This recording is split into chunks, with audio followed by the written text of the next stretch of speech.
Hello to all students. अभी हम protozoa की क्लासिफिकेशन के बारे में देखेंगे। इसके पहले हमने जनरल कैरेक्टर्स देख लिए हैं। तो जो प्रोटोजोआ फाइलम है वो 4 सब फाइलम में डिवाइडेड है।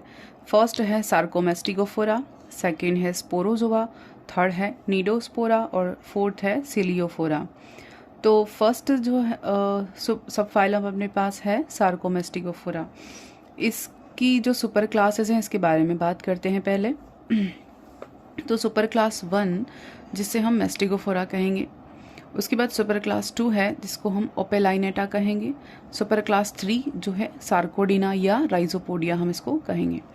तो जो फर्स्ट सुपर क्लास है इसकी जो क्लासेस हैं उसके बारे में डिस्कस करते हैं। इसकी 2 क्लासेस हैं, फर्स्ट है फाइटोमेस्टिगोफोरा, सेकंड है जूमेस्टिगोफोरा। फाइटोमेस्टिगोफोरा एंड जूमेस्टिगोफोरा। तो फाइटोमेस्टिगोफोरा और जूमेस्टिगोफोरा इनके एग्जाम्पल हैं यूग्लिना, सेरेशियम और नॉक्टिल्यूका। और जूमेस्टिगोफोरा के एग्जाम्पल हैं लिशमानिया, ट्राइकोमोनास, ट्रिपेनोसोमा और ट्राइकोनिम्फा। हम इनकी डिटेल्स भी देखेंगे। जैसे सार्कोमेस्टिगोफोरा, तो इसका मीनिंग क्या होता है, जिसमें ऐसे ऑर्गेनिजम्स या ऐसे प्रोटोजोआ जिनका लोकोमोशन सिलिया के थ्रू होगा, फ्लैजिला के थ्रू होगा और जिनके न्यूक्लियस में एक या ज़्यादा हो सकते हैं, यानी 1 या मोर न्यूक्लियस हो सकते हैं।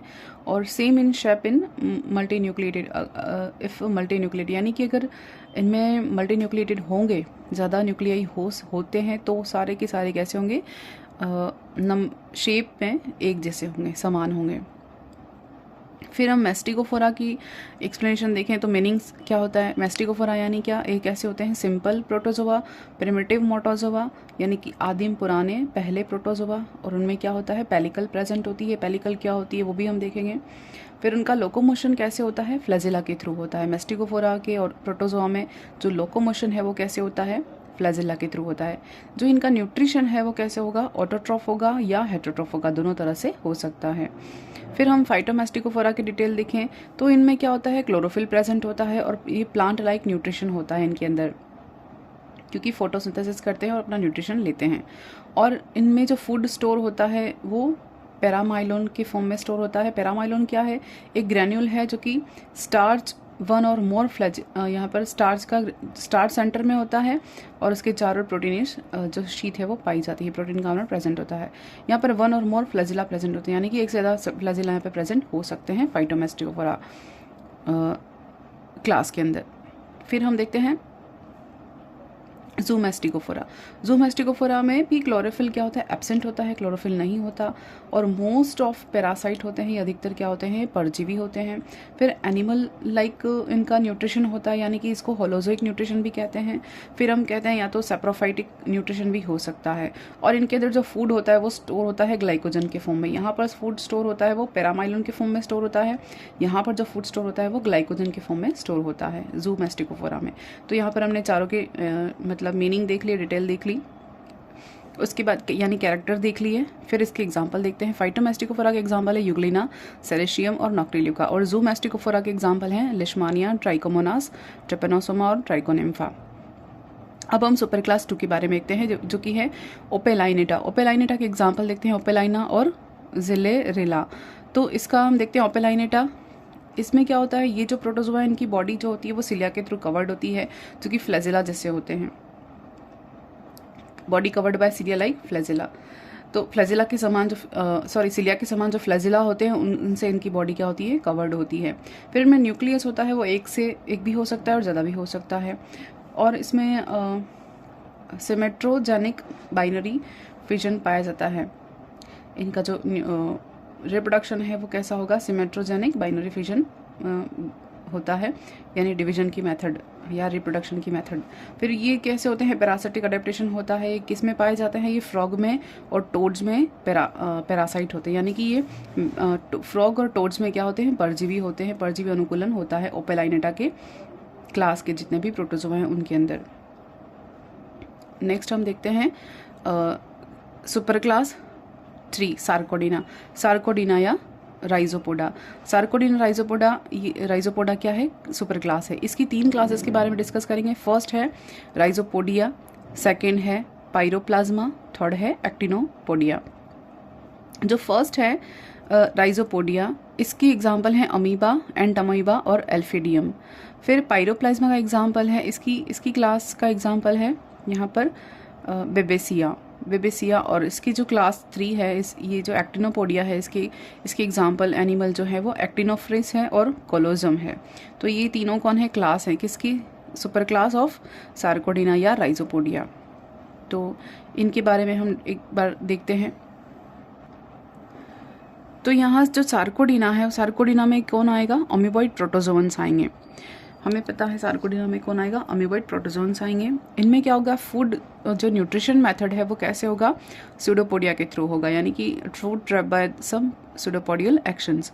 फिर है एक्टिनोपोडिया। एक्टिनोपोडिया में क्या होगा, इनमें एक्सोपोड्स पाए जाते हैं जो कि एक स्पेशलाइज्ड स्ट्रक्चर होती है, स्टिफ और रोड लाइक स्ट्रक्चर होती है जो कि स्यूडोपोडिया के ऊपर लगी रहती है।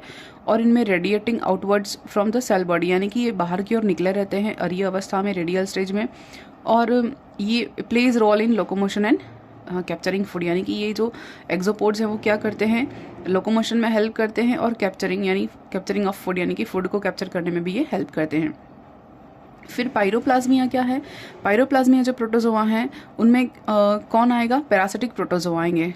यानी कि परजीवी प्रोटोजोआ है, parasitic protozoa that are known for infecting red blood cells, यानी कि इनमें कौन आएगा, जो कि लाल रक्त कणिकाओं को इन्फेक्ट करें, वो प्रोटोजोआ यहाँ पर शामिल किए जाएंगे। And some white blood cells, यानी कि कुछ जो है वो वर्टिब्रेट्स में श्वेत रक्त कणिकाओं को भी क्या करेंगे, इन्फेक्ट करते हैं, पायरोप्लाज्मिया प्रोटोजोअन्स जो है वो।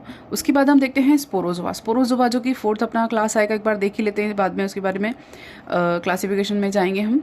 ये है स्पोरोजोआ जो कि which don't have any locomotory structure, have subpellicular microtubules which help in the slow movement, यानी कि स्पोरोजोआ होते हैं उनमें क्या बनता है, स्पोर्स बनते हैं रिप्रोडक्शन के लिए।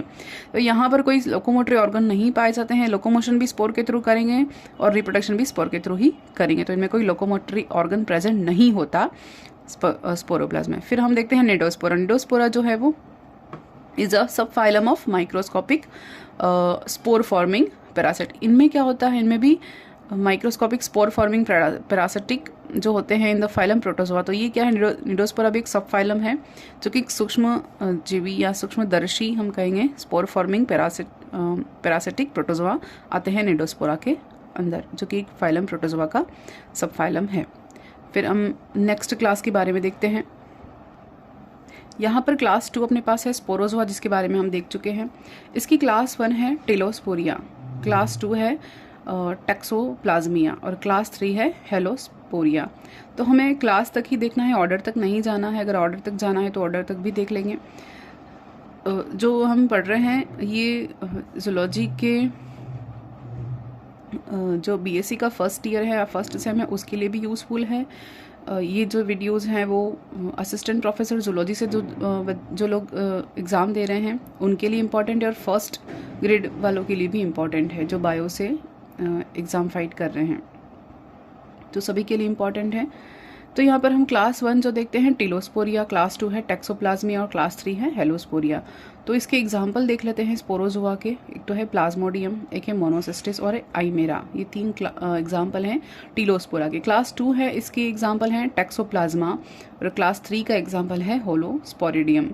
तो ये 3 हो गए स्पोरोजोआ की क्लास। उसके बाद हम निडोस्पोरा देखते हैं। निडोस्पोरा की जो क्लास हैं उनमें 2 क्लासेस हैं। एक तो मिक्सोस्पोरिडी है जिसका एग्जाम्पल है मिक्सोबोलस और क्लास 2 है माइक्रोस्पोरिडी जिसका एग्जाम्पल है नोसिमा बॉम्बिसिस। तो ये हो गए क्लास 2 निडोस्पोरा के। नेक्स्ट सिलियोफोरा। सिलियोफोरा की क्लास हैं, फर्स्ट है सिलिएटा या इन्फ्यूसोरिया और एक ही क्लास है इसके एग्जाम्पल हैं एक तो पैरामीशियम हो गया, एक वॉर्टिसेला हो गया और एक बैलेंटेडियम हो गया। ये इंपॉर्टेंट है, एग्जाम में आ चुके हैं, इनके बारे में पूछा जा चुका है। और पैरामीशियम तो सब जानते ही हैं, इससे नॉन है सभी और ये बहुत इंपॉर्टेंट है। तो सिलिएटा जो है ये क्लास इससे बिलोंग करता है और सिलियोफोरा से, और इसके एग्जाम्पल है पैरामीशियम, वॉर्टिसेला और बैलेंटेडियम। इसके बारे में भी हम डिटेल देखेंगे। तो यहाँ पर जो हमने क्लासिफिकेशन देखा उसके जो एग्जाम्पल हैं, जो प्रोटोजोआ हैं वो इम्पॉर्टेंट है। उन हर प्रोटोजोआ के बारे में हम डिटेल में स्टडी करेंगे क्योंकि जो प्रोटोजोअन डिजीज़ हैं वो एग्ज़ाम में पूछी जाती हैं और कुछ प्रोटोजोन डिजीज़ वाले जो यानी कि पैरासिटिक जो प्रोटोजोआ है उनसे रिलेटेड क्वेश्चंस बहुत सारे बन जाते हैं, तो उनके बारे में हम बाद में देखेंगे। पहले हम प्रोटोजोआ की यूनिसेलुलर या एसेलुलर कॉन्सेप्ट के बारे में समझेंगे। तो हम देखते हैं कि प्रोटोजोआ आर यूनिसेलुलर यूकैरियोट्स, यानी कि हमें इतना जानना पड़ेगा और इतना हमेशा समझना पड़ेगा कि प्रोटोजोआ क्या है, यूनिसेलुलर यूकैरियोट्स हैं। इसका मीनिंग है they are single celled organisms, यानी कि वो एक एकल या सिंगल सेल ऑर्गेनिज्म है जिसमें कि न्यूक्लियस पाया जाता है और उसमें बहुत सारी दूसरे यानी कॉम्प्लेक्स स्ट्रक्चर्स भी पाए जाते हैं, यानी कि ऑर्गेनेल्स भी प्रेजेंट होते हैं, जो कि हमें पता है कि यूकैरियोटिक जो ऑर्गेनिजम्स हैं उनमें जो इंटरनल जो ऑर्गन्स होते हैं या ऑर्गेनेलीज हैं जिनको हम कोशिकांग कहते हैं, वो भी बहुत ही मेम्ब्रेन बाउंडेड और वेल डेवलप पाए जाते हैं। और कुछ कभी कभी क्या होता है कि इसे एसेलुलर ऑर्गेनिज्म भी कंसिडर कर दिया जाता है। क्यों? क्योंकि एसेलुलर ऑर्गेनिजम्स कहना कभी कभी ये सही हो जाता है क्योंकि इनमें क्या होता है, इनमें बहुकोशिक यानी मल्टी सेलुलर तो होते नहीं हैं और इनको एसेलुलर टर्म से हम डिफाइन करते हैं क्योंकि इनमें क्या प्रेजेंट है, दूसरी कोई सेल नहीं है, एक ही सिंगल सेल जो होती है वो पूरी लाइफ फंक्शंस को कंप्लीट करती है। यानी कि जो प्रोटोजोआ जो है यूनिसेलुलर यूकैरियोट है उसको एसेलुलर भी कहा है। क्यों कहा है? क्योंकि एक कोशिका या एक सेल है वो क्या करती है, पूरी लाइफ के फंक्शंस को वो अकेली परफॉर्म करती है। The word protozoa has been known for approx 200 years and used as a phylum for about 100 years. It define unicellular heterotrophic eukaryotic organisms। तो इसको heterotrophic eukaryotic organisms कई वर्षों पहले ही कंसिडर किया जा चुका है। इसको 100 साल पहले ही इस फाइलम को डिफाइन कर दिया गया है। The status of but not a monophyletic group that can be given the status of a phylum। The term protozoa it means कि ग्रीक वर्ड से आया है प्रोटो, जिसका मीनिंग होता है फर्स्ट, और जोन का मतलब होता है meaning. Was coined by Goldfuss. तो इन वैज्ञानिक का नाम हमें याद रखना है। गोल्डफस्ट ने सबसे पहले प्रोटोजोआ को प्रोटोजोआ बोला है 1818 में।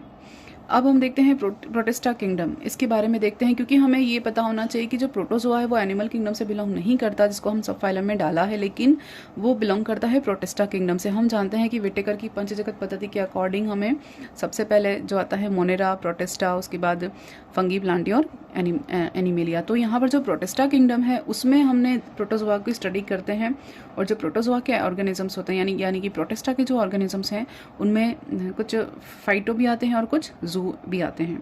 तो यहाँ पर हमें देखना है कि the kingdom protista traditionally includes organisms called protozoa and also some autotrophic communities. यहाँ पर ऑटोट्रॉफिक कम्युनिटीज़ भी आती हैं प्रोटिस्टा किंगडम में और इनमें जो हेटरोट्रॉफिक कम्युनिटीज़ भी आती हैं।